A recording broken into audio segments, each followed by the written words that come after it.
Tell me, how many more times are you going to break inside over a word, a gesture, a silence? You think it's them hurting you, but the wound was already there, just waiting to open. Every time you lose your calm, it's not the world defeating you, it's you surrendering without a fight. Today I'm going to show you how to shield your mind so that nothing and no one can ever control you again. In this video, you'll learn how to stand firm when the world tries to bring you down. These aren't just pretty phrases. They are Stoic principles that forge in you an inner calm so solid that no storm can shatter it. Here you'll discover how to act when someone provokes you, how to respond when the tension rises, and how to regain your serenity when it seems already lost. Because peace is not something you wait for or beg for. It's something you conquer, you build, and you defend. Stay, and let the wisdom of the Stoics transform you from within. And just so you see, this isn't just pretty words. Let me tell you something that, the first time I heard it, left me frozen. They called him Diego. He wasn't an executive or a productivity guru, not even someone who seemed interested in calm or philosophy. He was a neighborhood tattoo artist, arms covered in ink, a raspy voice, and the habit of swearing every other sentence. One summer afternoon, someone walked into his studio. A huge guy, drunk, with a torn shirt and eyes full of rage. He slammed the door shut, threw a chair to the floor, and shouted that he wanted a free tattoo, or someone here was going to get hurt. Diego didn't even stand up. He finished the line he was drawing on his client's skin, set the machine down on the table, and looked at him with a calm that threw everyone off. "Sit down," he said. The guy hesitated, not understanding. "There are no free tattoos here. But sit down. You look like you haven't sat down for anything in a long time." The drunk let out a nervous laugh, but he sat, and as he spoke, Diego handed him a glass of water and let him pour out all his fury. He never raised his voice, never lost his rhythm. In the end, the man left. No tattoo, no fight, even saying thank you. That scene has never left me. So later, when I asked Diego how he managed not to stand up and punch him, he just smiled and said, "Everyone thinks you're born with calm. The truth is, I'd already ripped mine out of myself 1,000 times before. Until one day, I read this guy, Epictetus, who said something like, 'No one can take your peace if you don't hand them the keys.' So I just stopped handing the keys to strangers." Diego didn't look like a philosopher, but without even knowing it, he was practicing pure Stoicism. He taught me, just by being there, that the real secret to never losing your calm again, with anything or anyone, isn't about controlling the other person, but about controlling yourself. That calm isn't a gift from the world. It's something you build, you care for, and you defend like it's the only home you've got. And that same lesson is what I want you to discover today, too. Because if Diego could learn to shield his mind on a noisy, threatening afternoon, believe me, you can too. You just need the 13 Stoic lessons you're about to learn. And today, they'll change the way you react when the world tries to steal your peace. But first, let me ask you an uncomfortable question. How many times have you let others decide how you feel? How many times have you handed your calm to a bad gesture, a word, a stranger? If this sounds familiar, subscribe and become an exclusive member to start taking back the reins of your inner peace. And tell me in the comments, who or what have you given too much power over you? Or if you prefer, just write, Stoic at heart. Today I decide not to hand over the keys to my mind. 1. Learn to stop in time. Imagine you walk into the bank on a Tuesday morning. The heat has already put you in a bad mood. You were late because you couldn't find your keys and your important meeting starts in 10 minutes. In front of you, there's a man in a wrinkled shirt arguing with the teller. Looks like he lost his ID. His voice gets louder. He glances around with that look that blames everyone but himself. At first you just sigh, but soon your hands start to sweat. Your heart pounds so hard you feel it in your throat. Your jaw tightens, and a voice in your head whispers, "Say something, shut him up already." You feel the fire climbing up your back, like someone just released the brake of a car on a steep hill. You know you should stop, but the car is out of control. One more push and you're going to explode. While your mind is already choosing the words to blow up, that's when I want you to ask yourself, how do you think Epictetus would react if he were in your place? Picture him for a second, standing in that same line, in the same rush, in the same heat. Would he yell at the man? Would he insult the teller? Most likely he'd lean on the counter, breathe, and watch the man the way you'd watch a black cloud drift by. Because he already wrote it down. Do not seek to have events happen as you want them to, but rather want them to happen as they do, and your life will go smoothly. Because he knew what you may not see yet. In that little space between the stimulus and your response lies all your freedom. You can choose to light up and erupt like a volcano, or you can breathe and keep your center, even if the world is falling apart around you. Ah, my friend. I know. You're probably thinking right now, yeah, sure, that sounds nice, but I'm not a philosopher or a monk. Well, let me make something clear. You don't have to be. Lisa Feldman Barrett, neuroscientist and author of How Emotions Are Made, showed that even a 2-second pause changes the chemical reactions in your brain. When you stop in time, your nervous system resets, the adrenaline drops, and your mind starts thinking again. It's as if that breath were a switch that puts out the fire and gives you back control. It's precisely in that space, that tiny space between impulse and response, where all your freedom lives. That's where you decide whether to get lost in the chaos or to learn to shield your inner calm. So, do you want to give it a try? To start, count to 5 before answering or touching the keyboard. And don't do it on autopilot. Do it with intention. 1. While you look away. 2. While you take a deep breath. 3. While you think, is this really worth it? 4. Feeling the tension in your shoulders ease. And 5. Ready to decide if you speak or not. Yes, even when it seems like the other person is winning the argument, and inside you everything is screaming not to hold back anymore. That count is your shield, not your surrender. Then change your physical posture. It might seem silly, but it works. Drop your shoulders as if you were taking off an invisible backpack. Let go of your hands and rest them on something solid. The kitchen counter, the dining table, even the back of a chair. That small gesture is like telling your body, hey, there's no danger here, we can calm down. And you'll see how your mind starts to settle as soon as your body gives it permission. And finally repeat to yourself, I'm not a slave to this moment. Say it while you look at the floor, while you wash your hands, while you pour yourself a glass of water. Because when you say it, you're not just reminding yourself that you're the one in charge. You're also stripping the situation of its power to drag you down. That small, almost invisible act is what makes the difference between reacting like an animal or responding like someone who's already learned to shield their inner calm. Learning to stop in time won't just save you from regrets later. It will also give you something far more valuable. The ability to master your reaction, so you don't lose yourself in the middle of chaos. Because, my friend, every time you stop in time, you're one step closer to mastering the secret to never losing your calm again, with anything or anyone. 2. Don't carry what isn't yours. How many things are you carrying that aren't yours? Think about it for a moment. Your brother's debt, your friend's relationship drama, your co-worker's problems that keep him at the office late, even the bad mood of the neighbor who growls at you for no reason. How many of those backpacks have you slung over your shoulders as if they were yours, while your own are still waiting for you? Sometimes you don't even notice. You come home tired, head full of problems, and you tell yourself it's normal, that helping others is your duty. But let me tell you something. No, it's not normal to lose sleep over decisions you didn't make, or lives that aren't yours. The Stoics repeated it over and over as if it were the key to everything.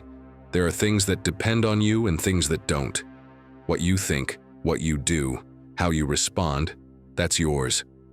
Other people's problems, the decisions they make, the emotions they can't handle, that's not yours. Epictetus said the heaviest chains are not made of iron, but of expectations about what you can't control. Marcus Aurelius reminded himself every morning that his virtue depended only on him, and nothing could steal it unless he allowed it. And Seneca warned that spending your energy on what doesn't belong to you is like pouring water into a broken jug. Picture it in this scene. You have a friend who disappears for weeks. No word from him, no text, no call. Until one night, almost at midnight, your phone buzzes. His name appears on the screen along with that phrase you know by heart. I'm in trouble. You don't even think. You slip on your shoes, run out the door, and 10 minutes later you're at his house. You find him on the couch, staring at nothing, head in his hands, surrounded by empty cans and papers scattered all over the floor. You sit down beside him. He starts talking. His boss hates him. His partner doesn't understand him. Life has become impossible. He pours it all out in a broken voice, and you listen for hours. Every time you try to say something, he raises his voice and convinces you that without you, he wouldn't know what to do. And of course, you end up telling him not to worry, that you'll help him. You lend him money, even though you've lost count of how much you've lent him before. You give him advice. You write down phone numbers of therapists. You swear you'll figure it out together. That night you go home with your head spinning, unable to sleep. You toss and turn, making plans to save him, thinking what else you can do for him. And when you finally get up in the morning, still with his problem buzzing in your mind, you open Instagram, and there he is, smiling wide on a terrace, drink in hand, surrounded by people, with a caption that reads, "Amazing night with the best." You just stand there, phone in hand, trying to understand. While you spent the night awake, tormented by his misfortunes, he was already out partying. While you carried his weight, he had dropped it the moment he hung up with you. It's like someone throws a bag of trash at you in the street, and instead of tossing it back or stepping aside, you carefully pick it up and set it down in your living room next to your flowers and photos. And then you wonder why your house smells bad. Well, let me tell you straight up, because you're playing the savior. Yes, that role nobody gave you, but you put on yourself. And of course, my friend, in the end comes the reward. Frustration, because nobody gets better, nobody changes, and often they don't even thank you. And there you are, still holding the bag of trash, asking yourself why the house smells bad when you're the one who brought it in. So what can you do the next time someone comes to you with a problem? Try listening without trying to fix it. Yes, I know, it's hard, but just listen, and you'll see that sometimes people just need to talk. Respect your boundaries. You don't have to stay up till 3 in the morning solving what isn't yours. And offer tools, not answers. If they ask for advice, suggest options, but don't put the solution on your shoulders. Take a deep breath and ask yourself, am I helping from a healthy place, or am I carrying something that doesn't belong to me? Because, my friend, if you don't learn to let go of what isn't yours, you'll end up losing yourself in everyone else's chaos. And when you finally set those bags down where they belong, you'll notice something incredible. Your calm comes back to you. Nobody else is holding it. And right there, in that moment, you'll be closer to that secret, to never losing your calm again, with anything or anyone. 3. Save your energy for what matters. Picture this. You're at the park with your son, finally. After days running around, you manage to steal an hour from the clock to disconnect. You sit on a bench watching him climb the slide, laugh, and wave his hands like nothing else exists in the world. For a second, you feel like everything is okay, like that moment is yours. But not even 5 minutes pass before a man with his dog off the leash stops in front of you. He frowns and snaps, "Could your son stop playing so close to my dog?" At first you try to ignore him, but when he repeats it, now in a sharper tone, you feel it, that hot rush climbing your neck. Your body gets up on its own, blood boiling, your mouth already loaded to teach him exactly what civility means. But just as you stand, something stops you. Your son, up on the slide, looks at you. He doesn't understand why Dad, who just a second ago was cheering him on, now looks ready to fight a stranger. That look breaks you inside, and suddenly you see it. You see what you were about to give away, your energy. My friend, pointless arguments are like feeding coins into a broken machine. No matter how much you put in, it never gives you anything of value. You just end up without your coins, and with the bitter sense you wasted your time, and your son's smile, which was there for you, doesn't come back the same. Cleanthes understood this well. One of the early leaders of Stoicism after Zeno, he spent his nights hauling water so he could study philosophy during the day. Every morning, crossing the square with his buckets, a drunk would mock him, shouting insults and hollow laughter. Yet Cleanthes never reacted. He'd just look at him calmly and say, "Don't interrupt my silence. It's worth more than your noise." He knew that wasting words on a pointless fight was to lose them for what really mattered: his mind, his calm, his purpose. And he wasn't the only one. Marcus Aurelius understood it too, and lived it every day. He wrote it simply but firmly: avoid futile disputes, because they pull the soul off its path. Think about that for a second. How many minutes have you wasted in arguments that led nowhere? How much energy have you thrown away arguing about things you didn't even remember the next day? Every time he found himself in that position, Marcus Aurelius knew, every minute in a pointless fight is a minute stolen from what truly matters. And he didn't just say it, he lived it with astonishing precision. When people whispered behind his back in court, he didn't bother to respond. When a politician attacked him, he didn't react with insults or seek revenge. And when criticism came right to his face, he didn't raise his voice. He answered with deeds, with decisions, with actions, not with shouting or rage. He knew that every time he chose to step into that noise, he drifted a little farther from his center. So, what can you do here and now? First, before you respond, stop and ask yourself, what do I gain here? But really ask it, not out of habit. Imagine the words you're about to throw were bills. If you don't know what you're buying with them, better save them. If the answer isn't clear, keep quiet. That silence also speaks, and it often says much more. Second, change the scene. Don't just stand there like a punching bag waiting for the next hit. Get up, take a walk, even just to the bathroom or the door. Look out the window, drink some water, breathe. That little movement breaks the thread of conflict and tells your body, this isn't a war. And third, practice what I call the marble gaze. That calm look that doesn't break, even if someone's shouting right next to you. You look at the person, nod slowly, maybe even give them a small smile, and walk away without a word. That unexpected calm, that silent firmness, disarms more battles than you could ever win with yelling. Because, my friend, every time you choose to save your energy for what matters, you get closer to mastering your reaction and not losing yourself in the middle of the chaos. So now, I ask you, what pointless arguments are you willing to let go of today? Leave it in the comments.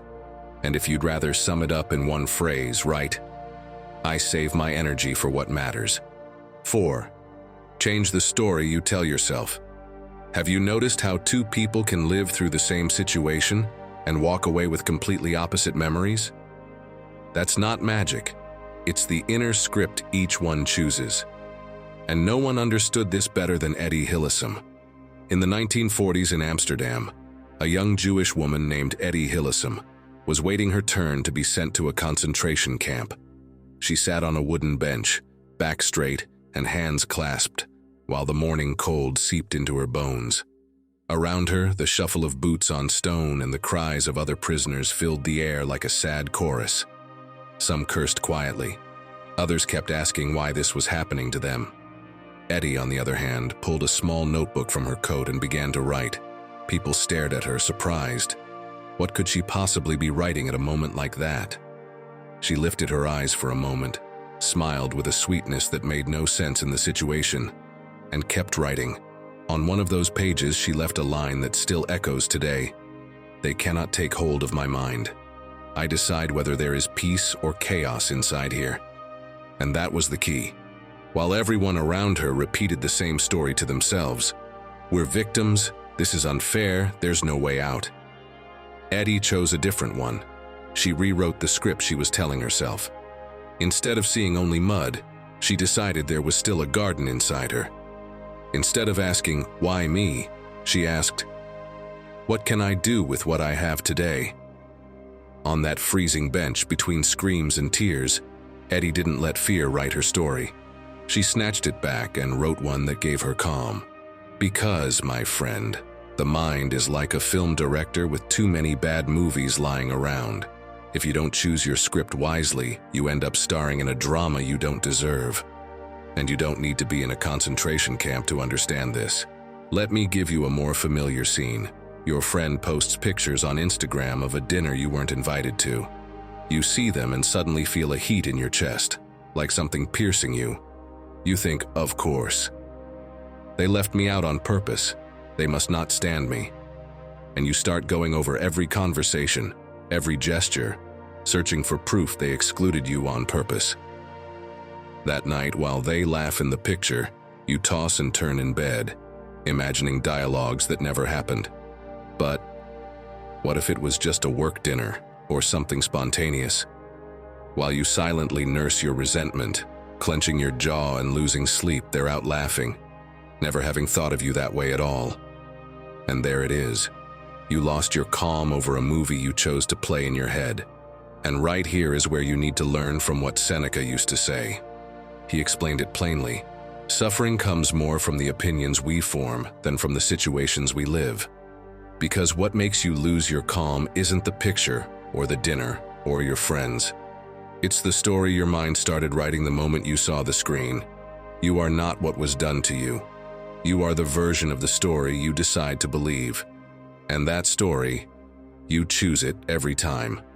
That's why, if you want to get your peace back, you'll have to learn to change the script you tell yourself before that invented drama ends up devouring you. So how can you stop being the screenwriter of a drama you don't even want to watch? Do this. When you notice your mind starting to invent a disaster, write down the story you're telling yourself and read it out loud. You'll see it sounds more absurd than you thought.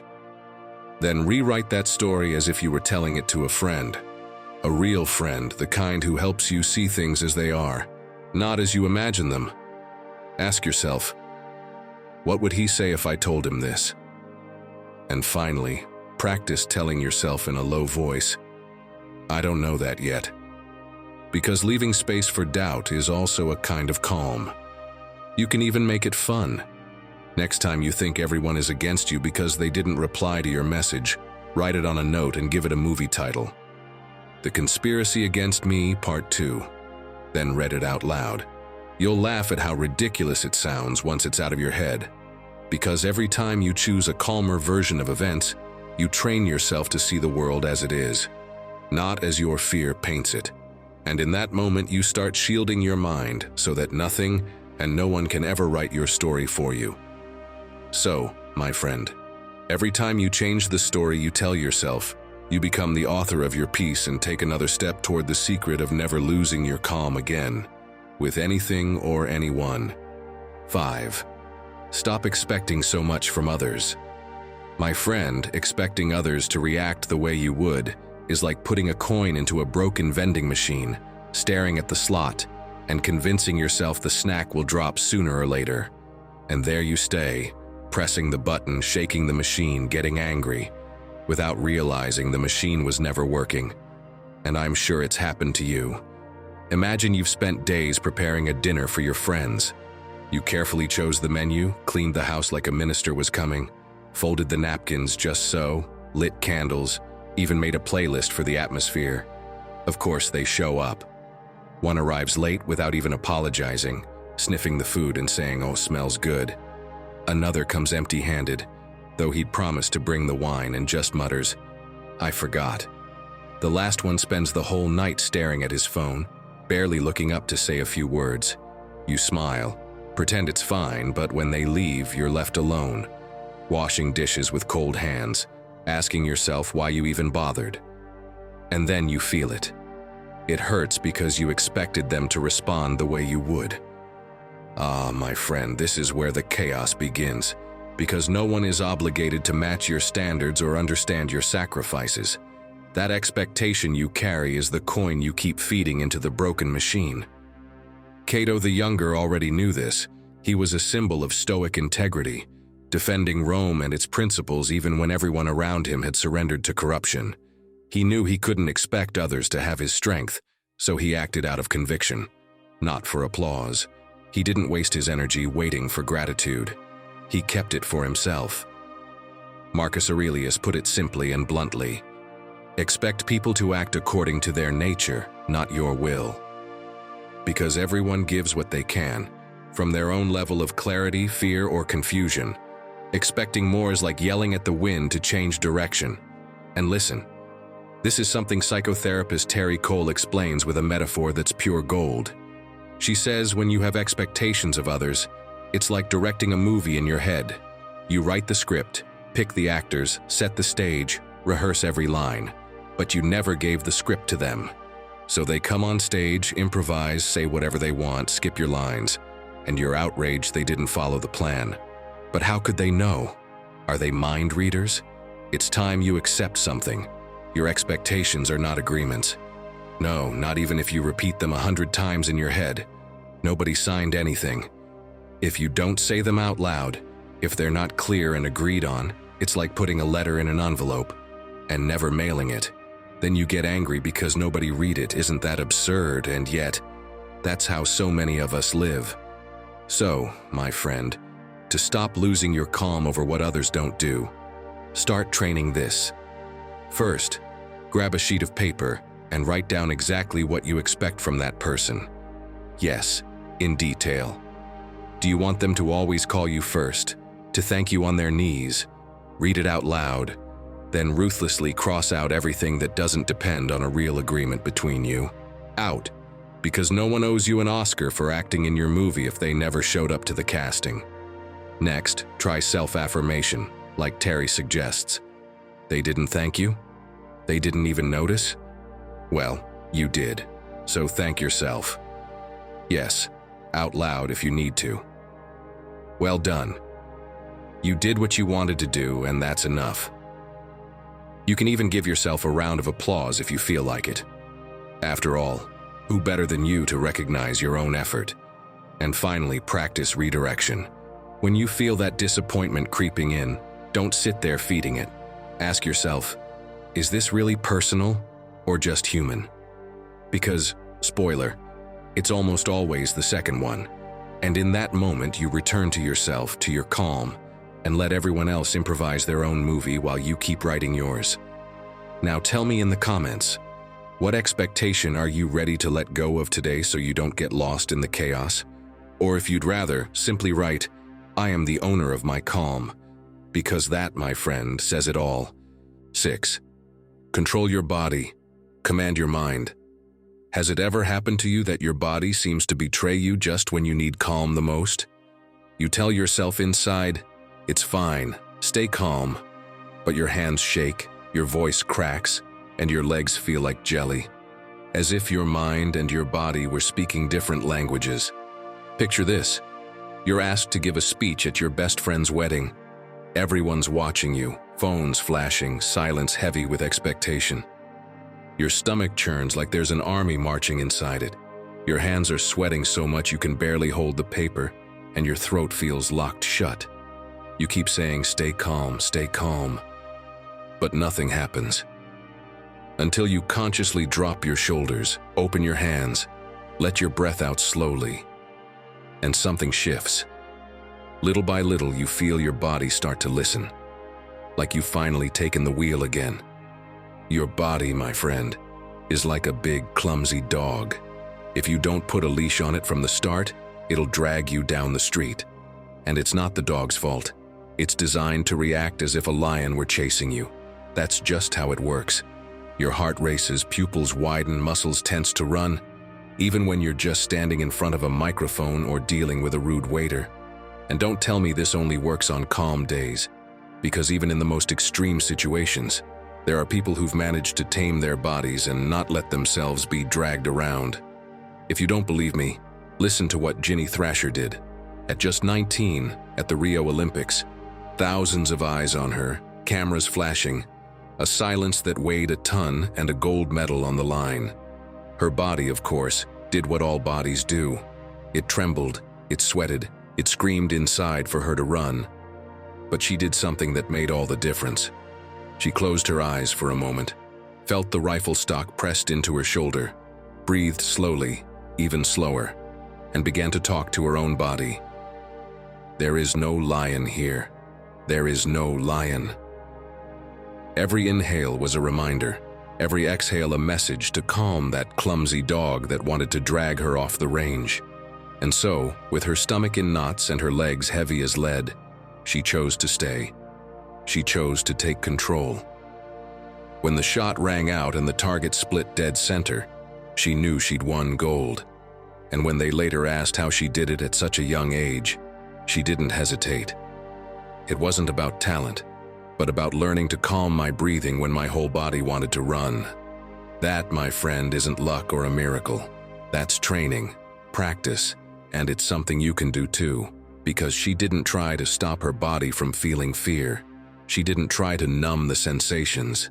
She just put a leash on them, guided them. Instead of letting the dog drag her, she held its hand. And what Ginny did, the Stoics already knew centuries ago. Epictetus explained it in his own way. He said you first have to master what others see, and then what only you see.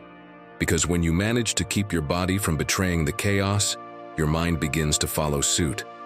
The body tells the mind there's no lion chasing you, no danger here. If you choose how to hold your gaze, how to plant your feet, how to move your hands, what's inside, trust me, eventually obeys. So, my friend, next time you feel your body speeding up, place your palm on your chest and feel your breath rise and fall. Really feel it, unhurried. Stay there until you notice your heartbeat slowing and the air flowing more gently. Then, open your hands wide and relax your jaw, like dropping an invisible backpack. And as you do, whisper something that works for you, something like, "There is no lion here." That little phrase tricks your nervous system and puts out the fire.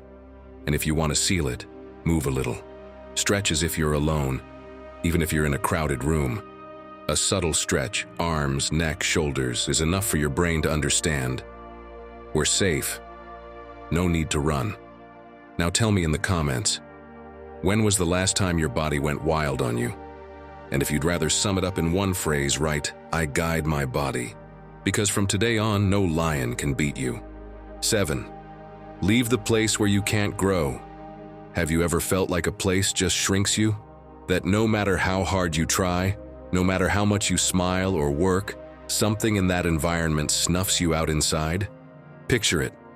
Every morning you walk into that office where the air already feels cold before you even arrive. The blinds half closed, the smell of stale coffee, keyboards clattering like crickets in the night. No one greets you. No one looks up when you walk in. If you finally dare to offer an idea during the meeting, they glance at each other like you just said something crazy. At first you tell yourself, "It's nothing. It's just work. I can handle it." But each day gets heavier. One day you show up 5 minutes late. The next you don't even bother with breakfast. By the third you've got a knot in your stomach before you even open the door. And deep down, you know it.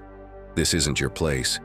Because, my friend, staying where you can't flourish is like trying to plant a lemon tree in the desert. You can water it, love it, whisper sweet things to it. But if the soil is barren, it will never grow. And it's not the tree's fault, or yours. There's just no water there. If any Stoic knew this well, it was Musonius Rufus, Epictetus' teacher. He was exiled to a rocky, lonely island just for daring to speak the truth to the emperor. Most would have fallen into despair, but not him. Musonius took the stones from that island, planted a garden with his own hands, and began teaching philosophy to the fishermen. He spoke to them about virtue while helping them mend their nets. And when, years later, they finally let him return to Rome, he said something that still resonates. The soul does not flourish where the earth is barren. That's the key. It's not about pride or weakness. It's just as Epictetus said, if something weakens your soul, walk away. Not because you're a coward, but because no one else will protect your center if you don't. Staying in a place where your peace dies a little every day isn't bravery. It's forgetting yourself. And yes, I know what you're thinking, that it's not always so easy. There are bills, responsibilities, commitments, but you don't always have to leave immediately. Sometimes it's enough to set boundaries, to carve out just a little space to breathe, to look around and say, I wasn't born to shrink. So let's make it concrete. First, identify at least one environment that doesn't let you grow. Is it that group of friends who always make you feel smaller? Is it that office where you feel a knot in your stomach as soon as you walk in? Or is it your own home with that unspoken tension you can't even explain? Don't sugarcoat it with excuses. Just say, I'm not myself here. Then ask yourself, how do you feel on the days you're not there? Have you noticed that you breathe better when you skip that office? That you laugh more when you don't see those friends? That your body relaxes when you're away from home? That feeling, my friend, doesn't lie. That's your compass, pointing to what you truly need. Now test it. One day, leave work early and go for a walk without checking your phone. Another day, say no to hanging out with them and stay home doing something just for you. Put on music, cook something, take a long shower. Do you feel lighter? There's your answer. Then, make the decision. Is it time to leave, or is it enough to set a boundary? If you choose to leave, do it without asking permission. If you choose to stay, make it clear how far others can go. Do they criticize you? End the conversation. Do they blame you? Hand the responsibility back. No one will do it for you. And finally, create your refuge. What's that place that restores your calm? That park where no one bothers you? That cafe where you smile at the barista? Your room, arranged just how you like it? Go there. Stay there. Fill yourself with it. Because in the end, my friend, the secret to never losing your calm again, with anything or anyone, also lies in recognizing when a place no longer gives you space to grow, and having the courage to leave before your soul withers. 8. See what the other person is carrying. Have you ever stopped to think about what that person shouting at you is carrying? Have you wondered what invisible battle the one who shoves you on the subway or snaps at you is fighting? What if, instead of reacting on the spot, you could see for a second the backpack full of stones they're dragging? Because that, my friend, changes everything. Picture this. You're at a cafe, waiting for your coffee, hoping it'll save your morning. The waiter brings it over with a scowl, and it's cold. Your first impulse is to snap. What's this? But if you look up, you notice his eyes are red and his hands are trembling. Maybe he was up all night caring for someone. Maybe he just got bad news. Maybe his backpack is heavier than yours. Or at the gym, you're walking between the weights. Someone bumps you, doesn't even look, and growls like you did something wrong. And of course your mind goes, what an idiot. But what if he just got off a call with devastating news? What if that shove wasn't for you at all, but for the world that's crashing down on him? In much harsher situations, there were people who understood this better than anyone, like Viktor Frankl, a Jewish doctor in a concentration camp. He wrote how a guard, uniformed and armed, insulted him while he coughed blood and shivered with cold. And yet, as he looked at him, Frankl wrote in his diary, "Perhaps at this moment I am less a prisoner than he is," because he could see that man trapped in his own hatred, unable to get out, while Frankl, despite everything, still owned his mind. Marcus Aurelius understood the same thing centuries earlier. He, Emperor of Rome, judged, criticized, surrounded by intrigue every day, wrote in his private notes, "If I had lived the same life he did, thought the same things, suffered the same pains, would I act any differently?" That question wasn't to excuse others, but to remind himself that everyone carries a story you don't know. That reflection helped him not react with anger to every attack, to stay centered, even when the empire around him was chaos. And if he, with the weight of an empire and the hatred of his enemies, could ask himself what the other was carrying before reacting, what excuse do you have not to try? To start, instead of responding to the first blow, try this little mental exercise. Imagine that person dragging an old suitcase with broken wheels, and you get to choose whether to just watch them drag it or climb inside it with them. Ask yourself, do I really want to get into their drama? Next, say something to yourself that brings back your control, like, This isn't mine. It's not about me. You can even say it while you roll your neck or rub your hands like you're brushing off dust. It's a way to tell your body that the weight isn't yours. And if you want to take it a step further, dare to break the tension. Give them a smile, an unexpected gesture, something light. If the waiter hands you the cold coffee, you can say perfect, just like a sauna. And if the guy at the gym bumps you, look at him and say, we're all feeling strong today, huh? That disarms more than you'd imagine. And it reminds you that calm is your choice. Because every time you choose not to step into their hurricane, every time you choose to see the weight they're carrying without picking it up yourself, you're reclaiming your peace. And my friend, when you can stand firm even as the other person falls to pieces, you're already much closer to never losing your calm again, with anything or anyone. And if you still feel it's hard to stay calm when the world turns upside down, maybe you should check out that other video appearing on screen. There you'll see why it's not the noise outside that breaks you, but the disorder inside. And maybe finally, you'll start putting everything back where it belongs. 9. Stay only with what's essential. Tell me, my friend, how many times have you gotten to Sunday night with the feeling you didn't stop all day, yet still did nothing for yourself? How many? It sounds like a joke, but it happens more than you think. Picture this. It's Sunday afternoon and finally, after a crazy week, you tell yourself, today I'm resting. But your phone starts buzzing. A message from your neighbor. Can you give me a hand with some boxes? You say yes. Then another. Could you drop off Grandma's delivery? You say yes again.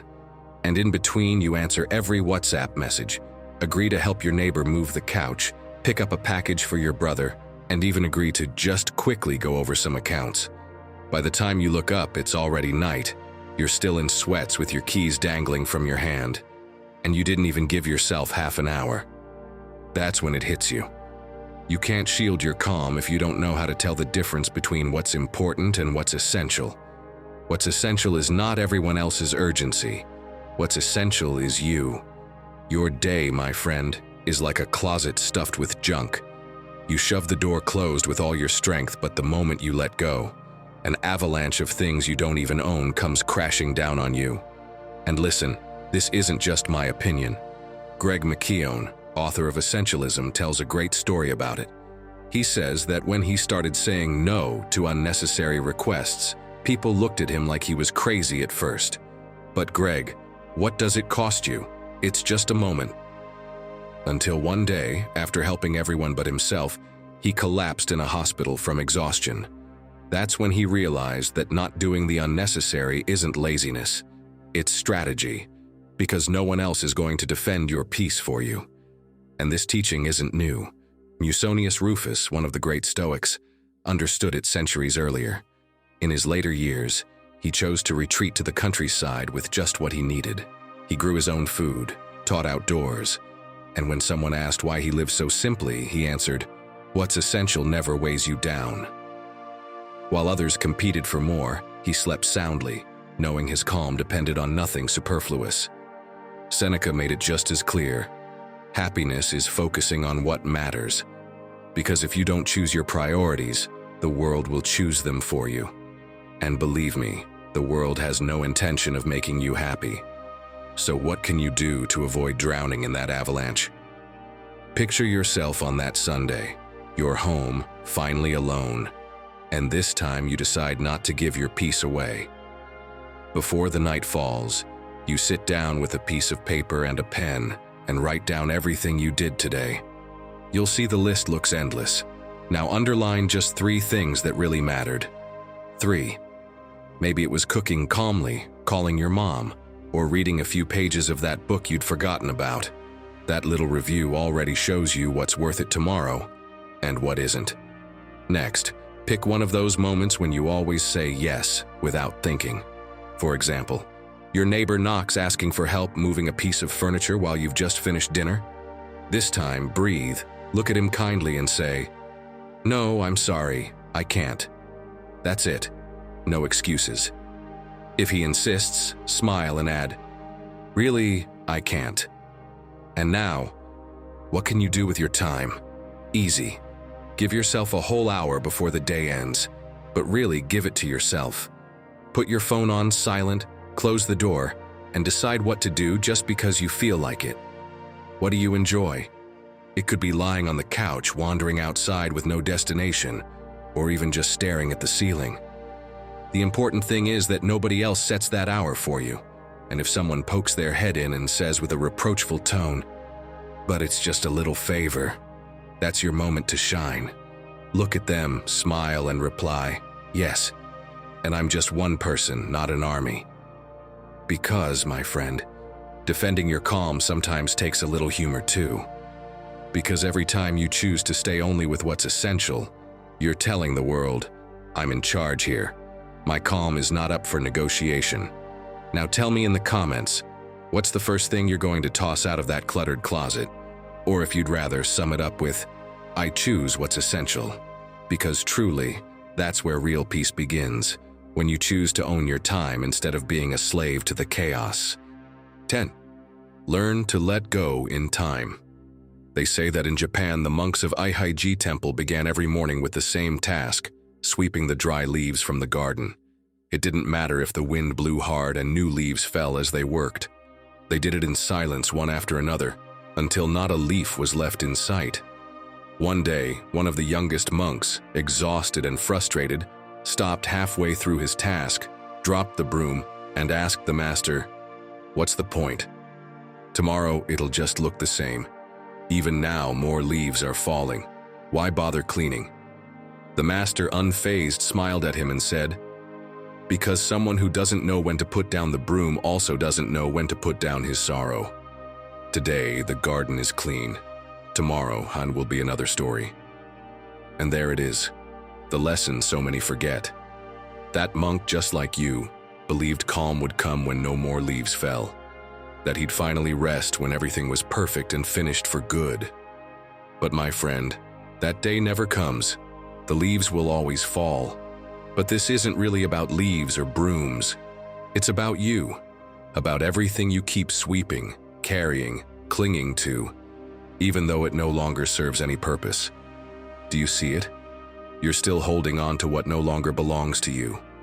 Every night you open Instagram as if it were some altar to the past.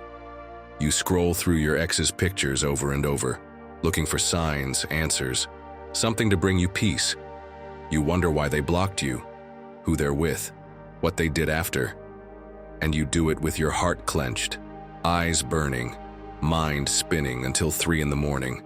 What you don't see is that this little quiet habit is stealing your sleep and your energy to meet someone new, to look at yourself in the mirror with dignity. Clinging to what no longer serves you is like owning an old car that won't start. Yet you wash it every Sunday, convinced that someday, magically, the engine will roar back to life. Meanwhile, the years pass, and you're still tied to something that no longer takes you anywhere. And look, Seneca didn't have a car, but he understood perfectly the importance of letting go. That's why he said, bluntly, "Much of human suffering comes from resisting the facts." And he was right.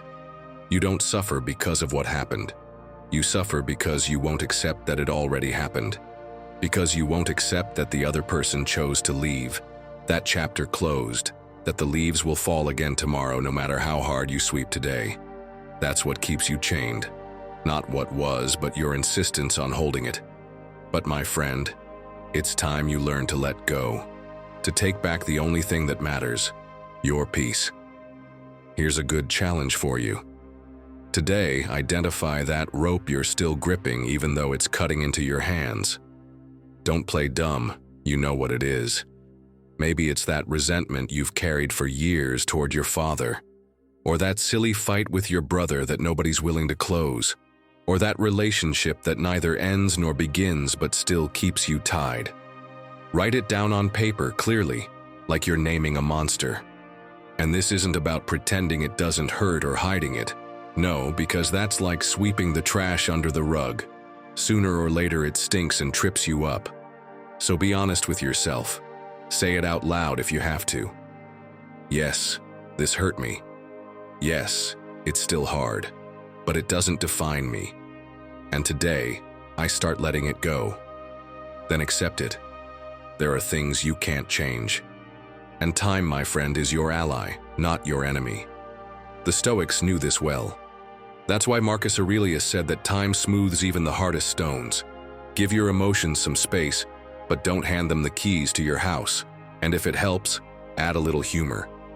When you catch yourself opening Instagram again or texting someone who's already gone, look in the mirror and say, "Here I am again, watering my dead cactus." You'll see even the sadness eases a bit. And remember this, letting go isn't a magic button. It's a process. Be patient with yourself. Treat yourself like you'd treat a good friend who just isn't ready yet. Buy yourself flowers even if you don't feel you deserve them. Give yourself permission to feel without blaming yourself for taking your time. And if it helps, count the days you've managed not to look back and celebrate them as little victories. Here's a secret I don't share with many people, but I'll leave it here for you. The sooner you put down the broom, the sooner you'll feel lighter again. Not because the leaves stop falling, but because you stop fighting them. 11. Remember that nothing lasts forever. It's as simple and as hard as that. Nothing lasts forever. Not the pain that's consuming you now, nor the happiness you think will stay with you for life. Everything changes. Everything flows.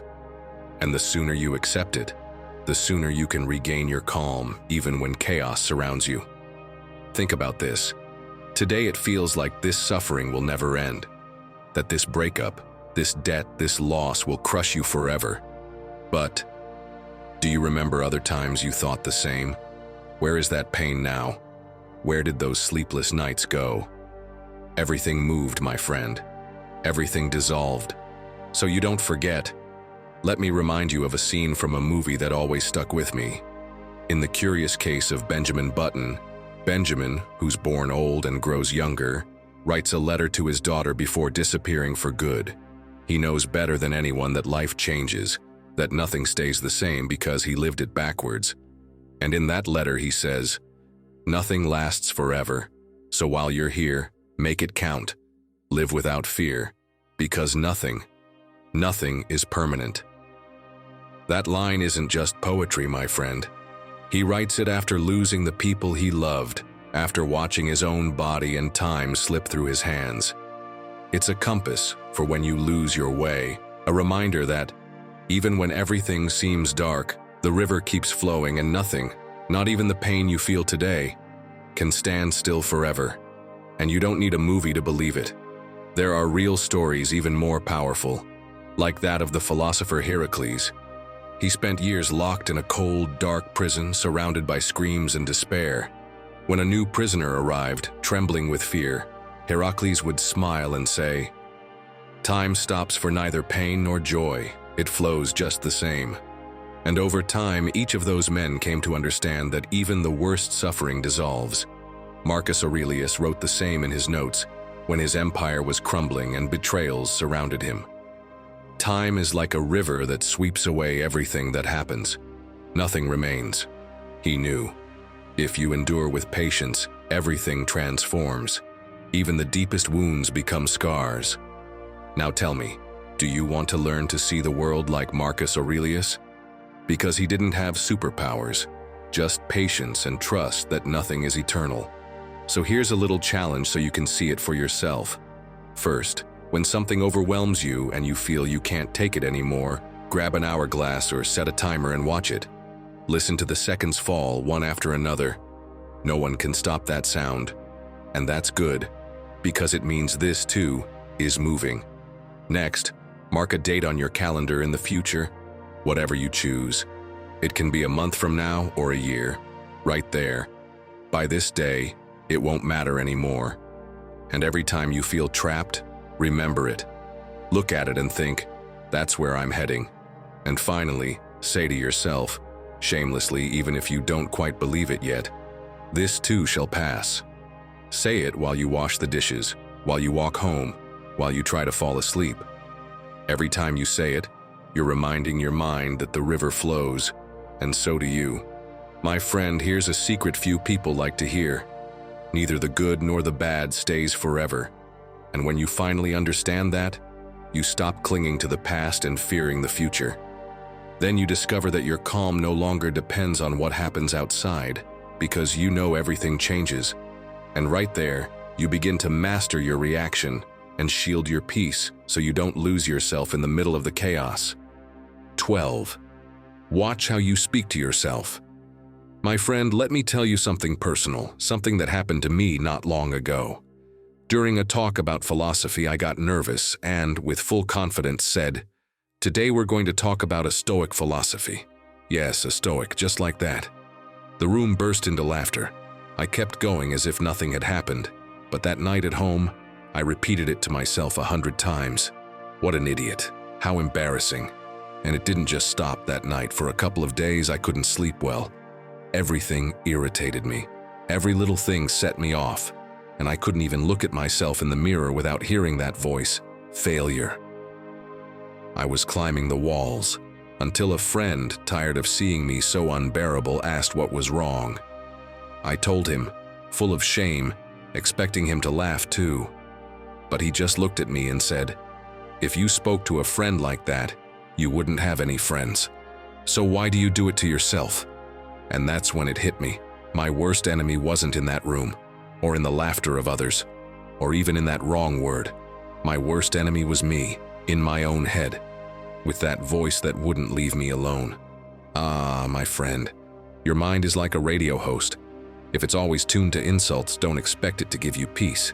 If it only plays reproaches and complaints, it doesn't matter how much calm you look for outside. Inside, you'll still be at war. And it happens more often than you think. You're at the supermarket in a hurry and you knock over a bottle. People look at you, and instead of asking for help, you mutter, "I'm a mess, same as always."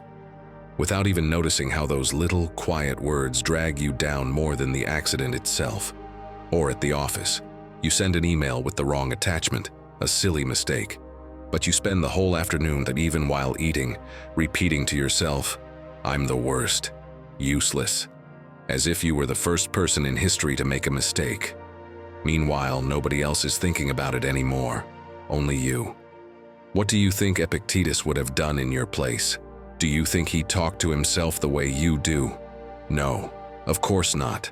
As a slave, he couldn't control the orders or the humiliation, but he could choose what to say to himself. It's not what happens to you, but how you react to it that matters, he taught. And he didn't say that from a throne. He said it from a dark corner, in chains, learning not to speak to himself with hatred. Because when your judgment of yourself is cruel, your calm disappears. You become judge and executioner in your own mind. So here's what I suggest to start taming that radio inside you. Imagine that every time you speak harshly to yourself, you actually said it out loud with a name. For example, Estefania, you're worthless, or Pedro, you're pathetic. Sounds awful, doesn't it? Well, that's exactly what you're doing when you think it. Ask yourself, would you say that to your best friend? No, because you'd hurt them. So why do you put up with it yourself? Next, try writing down at least one thing you did well each night, even something small. I made it to the meeting on time. I called my mom. I took a breath before shouting. This trains your mind to recognize that not everything is failure. And if you want to make it fun, record a positive message, something that makes you smile. Set it as your alarm. So instead of that horrible beeping in the morning, you'll hear, "Hey champ, another day to give it a shot." You'll see how the tone of your mind starts to shift the moment you treat yourself like someone who deserves respect. My friend, your mind hears every word. You choose whether they become wounds or wings. So tell me in the comments, what phrase are you going to stop saying to yourself starting today? Or if you prefer, simply write, "Today I choose to speak to myself with calm," because yes, it all begins there, in how you speak to yourself when no one else is listening. And now get ready, because what comes next is the grand finale, the last secret, the one so many forget. But when you finally understand it, everything else falls into place. Let's go. 13. Gift yourself a moment of silence. My friend, have you noticed? The moment you open your eyes, the noise begins. First thing you do is reach for your phone. You walk into the bathroom with a video playing in the background. You have breakfast answering emails, the TV on in the corner, one eye on the notifications. You leave the house with headphones in and an endless list of things to do. And when you finally sit down to eat, at the end of the day, you feel something strange. You haven't spent even a single minute in silence, and that won't work, believe me. No calm can survive that. Because every sound, every interruption, every screen steals a little bit of your peace without you even noticing. And all the while, you think you're just being productive, that you're moving forward. But what you're really doing is running in circles, running away from yourself. The funny thing is, this isn't something we just discovered. Centuries ago, Seneca already knew. They say he would disappear from palace parties and lock himself alone in his room while everyone else wondered what he was doing. And when they asked, he'd smile and say something like, "Being alone isn't being empty. It's meeting yourself." Like someone holding a secret the others couldn't understand yet. And he was right. Only when you turn off the noise can you hear yourself. Only when you choose to sit still, with no one around, do you start to recognize what you're really carrying inside. Because, my friend, silence doesn't bite. Silence saves you. This reminds me of something Ryan Holiday experienced. Stillness, he says, is an underrated tool for making better decisions and regaining energy. But don't think it was easy for him. At first, sitting alone with his silence felt heavy.